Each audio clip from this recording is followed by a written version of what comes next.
maa ngi lay fay madame. ba yaa ngi ci jàmm. sant yàlla bu baax alhamdulilah. ñuy fàttali ne infirmier nga. waaw dëgg la waaw. nan ngeen di dundee jamono ji xam nañu ne liggéey bi day gën a yokku gën a metti it ci jamono bi nga xam ne am na coronavirus fii ci Sénégal nu ngeen koy dundee. waaw balaa may tontu sa laaj danga may ma remercier leen ci initiative bi ngeen di def di organiser ay jotaay yu mel nii pour yokk sensibilisation bi ñuy tàmbali rek di sargal état Sénégal jaarale ko ci ministère de la santé ak centre des opérations d'urgence di docteur Bousso jiite toftal ci professeur Seydi mi nekk responsable maladie infectieuse parce que tamit budul dara dañ leen ñu jara sargal lañ parce que ñoom ñoo jiite xeex bi fi ñu toll nii parce que nañ leen ko nangul nag ñoom ñoo jàngi woon médecine dañuy jagleel leen poste de responsabilité yooyu donc ñu jara njukkal lañ suñu jógee foofu dañuy dolli njukkal tamit suñuy mbokk infirmier parce que daf di liggéey boo xamante ni ñu bari xamuñu lan lay jëriñ waaye infirmier d'état liggéey la boo xamante ne bu am solo la ci wàllu médecine Sénégal tey soo jëlee pourcentage yu ñuy yëngu ci wàllu médecine 70% yi c'est des personnels paramédicaux maanaam mais infirmier lañ wala sage-femme wala aide-soignant donc ñooñu dañoo jiitu ci xeex bi ils sont au devant de la guerre bi ñu nekk di mener contre Covid-19 moo tax ma ne damay delloo njukkal képp kuy infirmier képp kuy personnel paramédicaux parce que Sénégal suñu pyramide sanitaire ni mu bindoo 70% yëpp c'est des personnels paramédicaux ba pare Sénégal mu am particularité infirmier fii mën na consulter mën na bind ordonnance mën na saytu nit mën na ko faj ba mu wér poste de santé yëpp c'est des infirmiers chefs de poste ñoo ko jiite soo demee lu mel ni France infirmier amul droit consulter malade amul droit bind ordonnance xëy na loolu sax bokk na ci li ñu gën a mën a dimbale à ce que ñu am une situation bu demee nii par rapport ak feebar bi waaye suñu delluwaatee ci feebar bi doy waar boo xamante ni ñëpp a war a moytu à tous les niveaux personnel soignant comme patient ñëpp a war a moytu daal parce que l'heure est grave vraiment loolu laa mënoon wax par rapport ak laajte bi ñu ma laaj ni ñuy dundee feebar bi moytu respecter consignes yi aussi bien personnel soignant comme population. lu jëmit ci wàllu port de masque yooyee ba bàyyi la ak Pape Maguette ngeen waxtaan ci ndax suñu bari xamuñu nu ñu takkee masque yi waaye it xamuñu yan genre de masque la ñu war a takk jëmit ci heure yi ñu ko war a changer loolu yëpp nga ci andi seen xalaat Pape Maguette dalal ko. waaw Mouhamadou Lamine Diago ñu ngi lay nuyu di la jaajëfal di leen masawu tamit ci liggéey bi tey ñu ne port de masque na ñëpp takk seen i masque ñu gis ne façon masque bu nekk ñu ngi koy sol yi nekk masque yoo xam ne yu ñuy ñaw la muy tissu yi yeneen ni type de masque mën nga ci ñëwaat ak yan masque la ñu war a changer ak waxtu yi ñu ko war a changer. waaw Pape maa ngi lay remercier di la delloo njukkal yow tamit ci liggéey bu rafet bi ngay def. suñu delluwee ci port de masque fi ñu toll nii feebar bi obligé na à ce que tout le monde maanaam képp kuy doomu aadama nga sol masque pour aar sa bopp. loolu moom fi ñu toll nii c'est obligatoire le port du masque pour ñu mën a fàggu lu bëri waaye suñu delluwee ci masque dafa am ay type de masque soo ñëwee ci li ñu naan masque médical bi ci masque médical yi dafa am ay différents types de masque médical am na lu ñu naan masque chirurgicaux am lu ñu naan masque FFP1 am lu ñu naan masque FFP2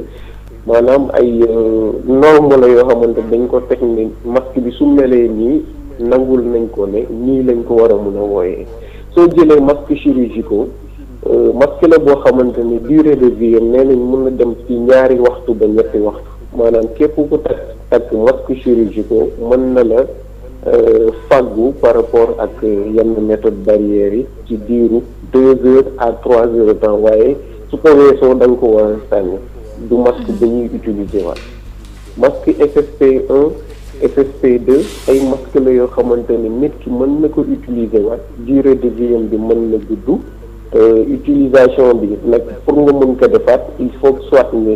stériliser ko wala nga fóot ko ci stérilisation bi ñu ngi conseil à ce que ku am benn marmite boo xamante ne am na ay nopp mun nga baxal ndox bi ba 60 degré nga jël fil yi nga xamante ne moom ngay lonk sa nopp sooy takk sa masque nga lonk ko ci noppi casserole bi tëjaat ko bàyyi ko diiru 5 minutes mën na ko stériliser. amanaa soo mënul def loolu li gën mooy nga fóot ko mën ko mën a réutiliser waat loolu la ñu conseillé pour masque FFP1 FFP2 FFP3 mooy yi ngay gis faral des fois muy am bouchon wala muy mel ni bec de canard yooyu mooy masque FFP1 wala FFP2. maintenant su ñu ñëwee ci masque fabrication artisanale yi nga xamante ne rafet na trop macha allah on le voit un peu partout suñuy artisan di ko def. comme boo jàdd bi nga gis ay tailleur yi defar ay masque dañ koy rafetlu bu baax parce que aussi quoi qu'on puisse dire dina aar nit ki mais peut-être li ñuy attirer attention nit ñi rek mooy le tissu virus bi mën na dund ci kaw tissu maanaam tissu bi ngay takk mu nekk masque dafa mel ni sa yére bi nga sol nii pam ma jot nga yéegal ko ba ci sa bakkan wala ba ci sa gémmiñ tax ko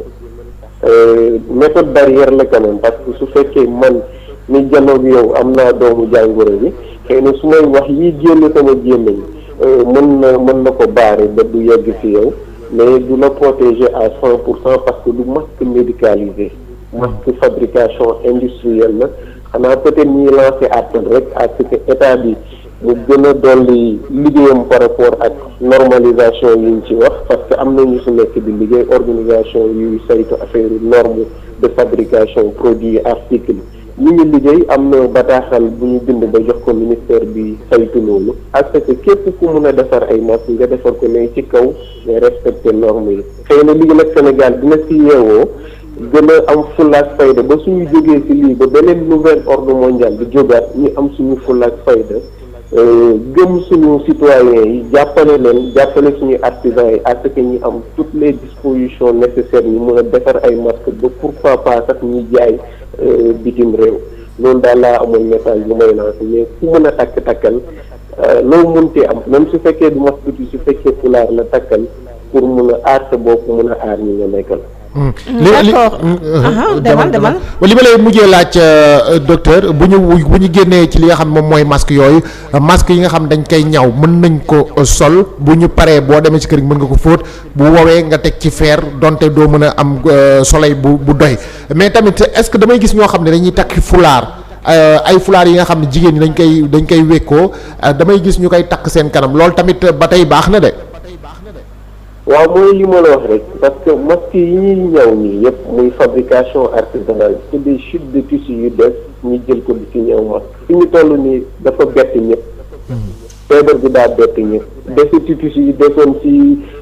tailleur yëpp ñu ngi koy def ay masque donc c'est des chutes de tissu moom la ñuy ñëwee ay masque c'est des chutes de tissu c'est valable pour fulaar bi nga xamante ne tissu la nga jël ko wërale ko sa kanam pour nëbb sa bakkan ak sa gémmiñ waaye li ma bëgg attirer attention nit ñi rek mooy virus bi dafay def ci yére comme virus bi day def ci yére di tissu masque bi ñu def ko en base de tissu nañu jàpp ne virus bi dina defaat ci masque tissu boobu ki muy mën a dimbale mooy ki nga xamante ne am na doomu jàngoro te xamu ko su jëlee masque à tissu tax gémmiñam ki muy waxal mën naa dimbale kooku ba du ko wàll. yow mi jël masque tissu tamit nga tax sa gémmiñ yaa ngi dimbale ki nga jàkkaarloo parce que su fekkee xam nga doomu jàngoro musiba naaw la ñaanuñu ko peut-être yaa ngi dimbale ki nga janoon ba du ko am donc méthode barrière la peut-être am na ay limites mais méthode barrière la mais li ñuy recommandé mooy képp ku sol yére génn dox soxla bu mënta ñàkk soo delloo sa kër sax te mu ne changer ay yére nga changer yére loolu la ñuy recommandé soo ko mënul ba mënoo ko nga simmi say yére ñi weeral la ko fi naaj bu tàng jiir waaw ndox ak saabu je pense que c'est accessible un peu partout au Sénégal ñuy fóot rek et puis yemale dox bi mooy rester chez vous bi parce que tamit dara jarul di génn di dugg di changer yére ñuy fóotaat di passé waat pour nga mën a génnaat amul sens fi ñu toll nii je pense que l'heure est grave ñu gën a mën a limiter suñu déplacement moo gën mais ku mënta génn soo génn na nga fexe gànnaayoo sa masque. Mouhamed lu jëm ci seen wàllum nekkin yéen infirmiers yi ak ñi nga xam ne ñooy personnel sanitaire bi est-ce que am na ay jafe-jafe yoo xam ne yéen a ngi koy jànkonteel lu jëm ci seen prévention ngir bañ feebar bi wàll leen ak yooyu. waaw soxna si jafe-jafe amul fu mu amul métier bu amul risque waaye nit ki nga xamante ne yow yaa waat ne man dama waat sama diggante ak yàlla ak éthique ak déwonto ne lii mooy sama liggéey mais ala kulli al il faut mu am ñuy faj ala kulli al il faut mu am ay takk der yoo xamante ne ñooy nekk au front ala kulli al il faut mu am un Pape Maguette wala benn madame bu mel ni yow boo xamante ni dana bàyyi këram dem toog ci machine yi xarala yooyu pour mun a jàllale information ki nga xamante ni mënu ko jot mu am ko donc amul liggéey bu amul risque mais li ma la wax mooy les méthodes barrières les consignes sont à respecter par tout le monde tey soo bàyyee xel docteur Ndeye Xemes ñu koy nuyu de passage bi muy daaneel communiqué numéro 51 bu tey bi dafa détailler les respects au consignes dafa détaillé dafa dugg benn par benn ci raxasu bi ci sol masque sooy génn ci sooy tissu yi soo mënul def ci mouchoir nga def ko ci sa pli du coude ci utiliser gel hydroalcoolique ainsi de suite donc détaillé na les mesures barrières pour montrer que l'heure est grave il faut ñu fàttali donc fàttali boobu dafa valable aussi bien pour le personnel soignant et aussi bien pour nit ki ñëw fajoo mais duñu stigmatiser kenn Covid mi ngi fi mais am na yeneen feebar yu fi nekkoon te dinañ continuer di fi nekk ci Covid demee yàlla na gaaw a dem donc ñi feebar il faut ñu faj leen le personnel est là au front pour faj képp ku feebar donc ak toutes les dispositions de moytu daal. ñu ngi lay jaajëfal bu baax Mouhamed. maa ngi leen di remercier yéen tamit bu baax. di leen servi. jërëjëf.